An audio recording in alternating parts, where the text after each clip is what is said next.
GT commission exam के लिए ये क्लास 50 होगी।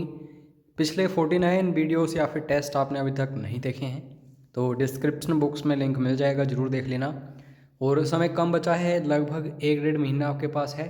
और अगर आप अच्छे से तैयारी करना चाहते हो, आप चाहते हो कि हमारी टीम आपको अच्छे से तैयारी करवाए, तो पेड क्रैश कोर्स ज़रूर ज्वाइन करना।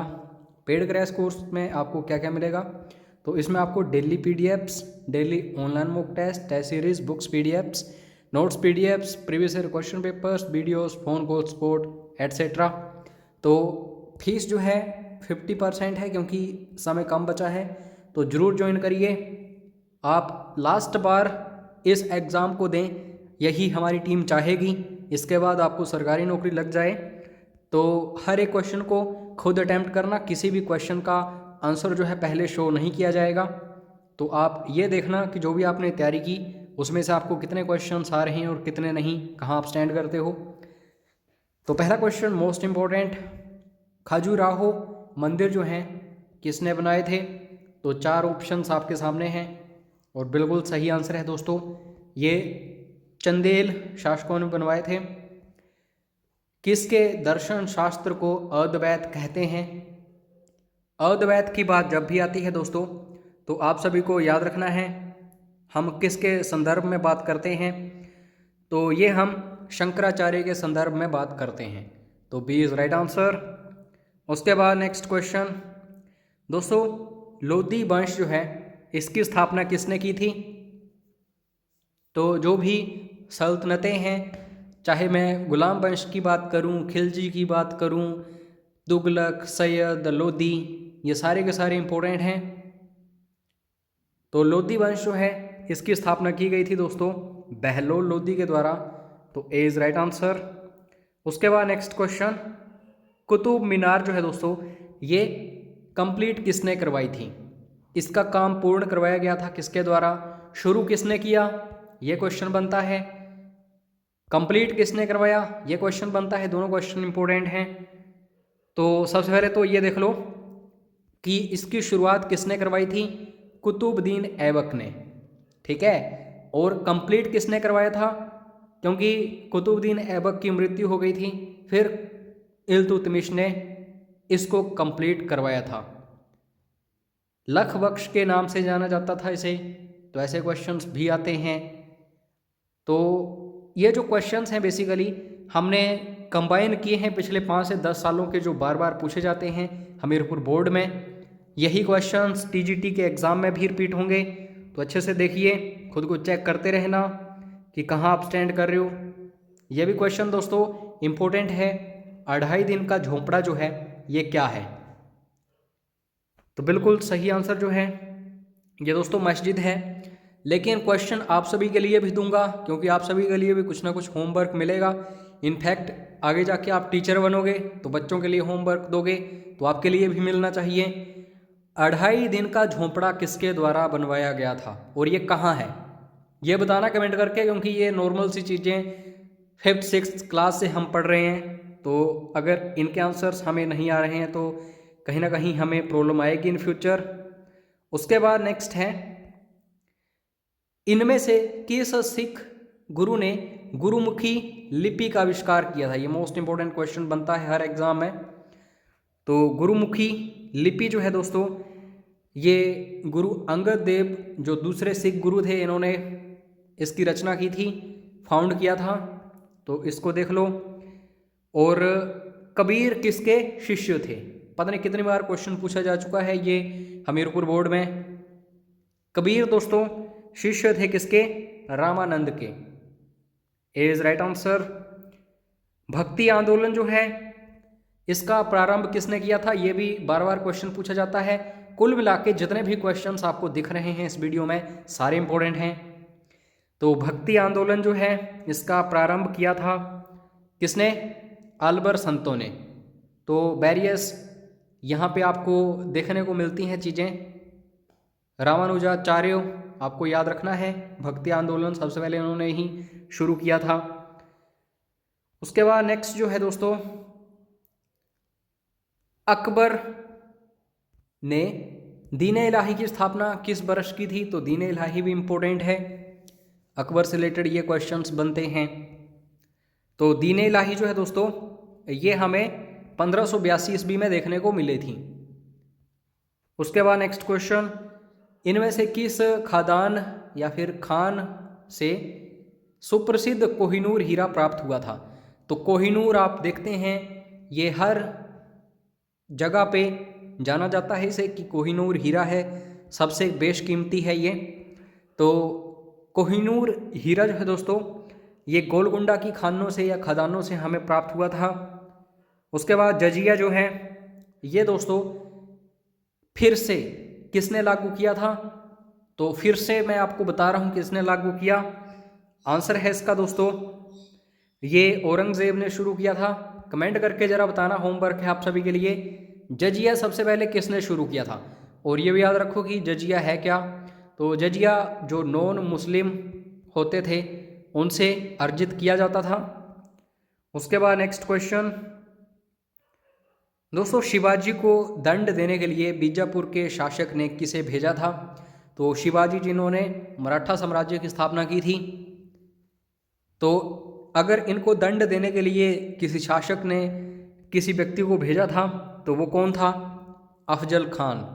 यह भी क्वेश्चन काफ़ी बार पूछा जाता है एग्जाम्स में। उसके बाद नेक्स्ट क्वेश्चन, किसने बीजापुर में सुप्रसिद्ध गोल गुंबद बनवाया था? और सबसे बड़ा गुंबद कौन है?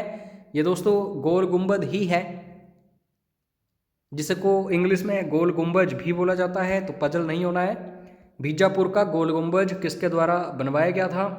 ये दोस्तों मोहम्मद आदिल शाह के द्वारा बनवाया गया था। उसके बाद नेक्स्ट क्वेश्चन, किसके आधिपत्य के अंतर्गत ब्रिटिश सैन्यों के साथ युद्ध में टीपू सुल्तान की मृत्यु हुई थी? तो मैसूर का अंतिम शासक कौन था? यही था टीपू सुल्तान।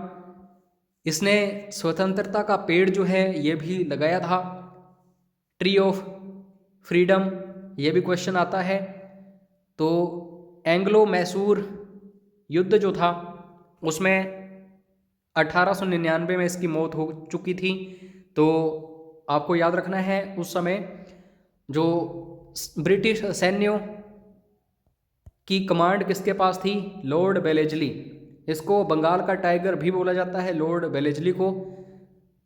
उसके बाद नेक्स्ट क्वेश्चन, और सहायक गठबंधन सब्सिडायरी अलायंस लॉर्ड वेलेस्ली ने ही शुरू किया था, इसको भी याद रखो, क्वेश्चन ये भी बनता है। परमानेंट सेटलमेंट ये दोस्तों फीचर है किसका? इसमें स्थायी बंदोबस्त जो है दोस्तों संबंधित है किससे? ये जमींदारी सिस्टम से संबंधित है। और रेतबाड़ी में जो दोस्तों किसान है वही मालिक होता था ज़मीन का। और महलवाड़ी सिस्टम या फिर अर्थव्यवस्था जो है इसमें पूरा एक मोहल्ला जो है वो खेती करता था, इकट्ठा होके लगान वगैरह देना पड़ता था। तो इन सारी चीज़ों को अच्छे से देख लेना।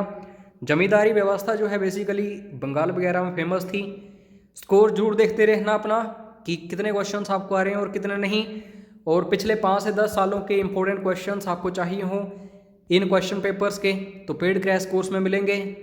HPG के भी मिलेगा, A to Z जो सिलेबस रहता है उसके अकॉर्डिंग आपको मटेरियल मिलेगा। अब यहाँ पे आर्य समाज से रिलेटेड क्वेश्चन देखने को मिल रहा है। आर्य समाज ने किसकी आलोचना की थी? तो ये भी इंपॉर्टेंट क्वेश्चन बनता है। आर्य समाज बेसिकली काम करता था बाल विवाह की आलोचना में, मूर्ति पूजा की आलोचना में, जो विदेशी यात्रा पर निषेध है उसके ऊपर आलोचना करता था ये। तो obviously D is right answer, उपयुक्त सभी। उसके बाद नेक्स्ट क्वेश्चन दोस्तों, कुका आंदोलन किसके आयोजित किया था? किसके द्वारा शुरू किया गया था ये कुका आंदोलन? तो कुका आंदोलन हमें पंजाब साइड देखने को मिला था। तो गुरु राम सिंह इनका नाम है, ये याद रखो, ये भी मोस्ट इंपॉर्टेंट क्वेश्चन है, बार बार पूछा जाता है। उसके बाद नेक्स्ट क्वेश्चन, किसके तट पर मन्नार की खाड़ी स्थित है? ये जियोग्राफी का क्वेश्चन है, इंपॉर्टेंट है दोस्तों। हिस्ट्री, जियोग्राफी, पॉलिटी, इकोनॉमी, ये 4 चीज़ें आपको इस एग्जाम में बहुत ज़्यादा मात्रा में देखने को मिलती हैं, इन्हीं के ऊपर फोकस करो। पेड क्रैश कोर्स में आपको इकोनॉमिक्स के भी अच्छे अच्छे क्वेश्चंस मिलेंगे और मटेरियल भी मिलेगा। किसके तट पर मन्नार की खाड़ी स्थित है? तो बिल्कुल सही आंसर इसका होगा तमिलनाडु। तमिलनाडु साइड और श्रीलंका साइड आपको मन्नार की खाड़ी देखने को मिलेगी, जो पाक जलडमरू मध्य है वहाँ पे। उसके बाद दोस्तों IST और GMT, इंडियन स्टैंडर्ड टाइम और ग्रीनविच मीन टाइम, इनमें कितना डिफरेंस है, यानी कि भारत का समय और इंग्लैंड का समय जो है उसमें कितना फ़र्क है? तो आपको याद रखना है 5 घंटे और 30 मिनट, यानी कि 5.5 घंटे का अंतर है। ये क्वेश्चन भी बार बार पूछा जाता है। उसके बाद नीलगिरी, नीलगिरी वो है जहाँ पे वेस्टर्न घाट और ईस्टर्न घाट मिलते हैं। और नीलगिरी रिजर्व जो है ये दोस्तों सबसे पहले इंडिया में बनाया गया था। और यहाँ पे डोडा बेटा एक चोटी है, वो सबसे ऊंची चोटी है यहाँ की, नीलगिरी हिल्स की, तो इसको भी याद रखो। तो इसी के अकॉर्डिंग क्वेश्चन है ये, सबसे ऊंची पीक नीलगिरी की। तो मैंने आपको बता दिया, बी इज राइट आंसर। उसके बाद नेक्स्ट क्वेश्चन, भारतीय मरुस्थल की एक महत्वपूर्ण नदी है। होता क्या है दोस्तों, पहले तो देख लो ये नदी कौन सी है, लूनी। तो ये बेसिकली राजस्थान वगैरह से होकर के निकलती है और जो रण ऑफ कच्छ है वहाँ पे जाके ये विलुप्त हो जाती है, ये समुद्र में नहीं मिलती है जाके, तो इसको इसीलिए मरुस्थल की ही नदी बोला जाता है। मरुस्थल में ही पैदा होती है और वहीं पे ये गायब हो जाती है। तो इस तरीके से देखो। उसके बाद नेक्स्ट क्वेश्चन, काजीरंगा राष्ट्रीय उद्यान किसके लिए सुप्रसिद्ध है? काजीरंगा राष्ट्रीय उद्यान जो है बेसिकली आपको आसाम में देखने को मिलता है। राज्य भी याद रखना, पूछा जाता है क्वेश्चन। और यहाँ पे दोस्तों आपको एक सींग वाला गैंडा देखने को मिलता है, सबसे ज़्यादा फेमस यही है। उसके बाद साइलेंट वैली या फिर आप शांत घाटी से बोल सकते हैं। तो ये दोस्तों आपको इसके बारे में नॉलेज होना चाहिए। ये क्या है? तो दोस्तों यहाँ पे पौधों और प्राणियों की दुर्लभ प्रजातियाँ समाविष्ट हैं। ऐसे ऐसे जीव जंतु आपको यहाँ पे देखने को मिलेंगे जो अन्य भारत के किसी भी हिस्से में देखने को नहीं मिलेंगे। तो ये केरल में है, ये भी याद रखना। और ये क्वेश्चन इंपॉर्टेंट है क्योंकि क्रांति से संबंधित एक प्रश्न तो पूछा ही जाता है हर एग्जाम में। येलो रेवोल्यूशन, जिसको पीत क्रांति या फिर पीली क्रांति भी बोला जाता है, किसके उत्पादन से संबंधित है? तो बिल्कुल सही आंसर है दोस्तों, ये संबंधित है किससे? तिलहन। और कमेंट करके फटाफट बताना गोल क्रांति किससे संबंधित है, जिसे राउंड रेवोल्यूशन बोला जाता है। तो बाकी PDF फाइल्स या फिर फ्री स्टडी मटेरियल चाहिए हो तो व्हाट्सएप कर देना। और अगर अच्छे से सिस्टम से स्टडी मटेरियल चाहिए हो, हमारी टीम आपको अच्छे से तैयारी करवाए, तो पेड क्रैश कोर्स जरूर ज्वाइन करना। सब्सक्राइब कर लेना चैनल को, बेल आइकन को प्रेस कर लेना, क्योंकि इन फ्यूचर ऐसे ही इंपॉर्टेंट वीडियोस आपको मिलेंगे। तो वीडियो को लास्ट तक देखने के लिए धन्यवाद। जय हिंद, जय हिमाचल।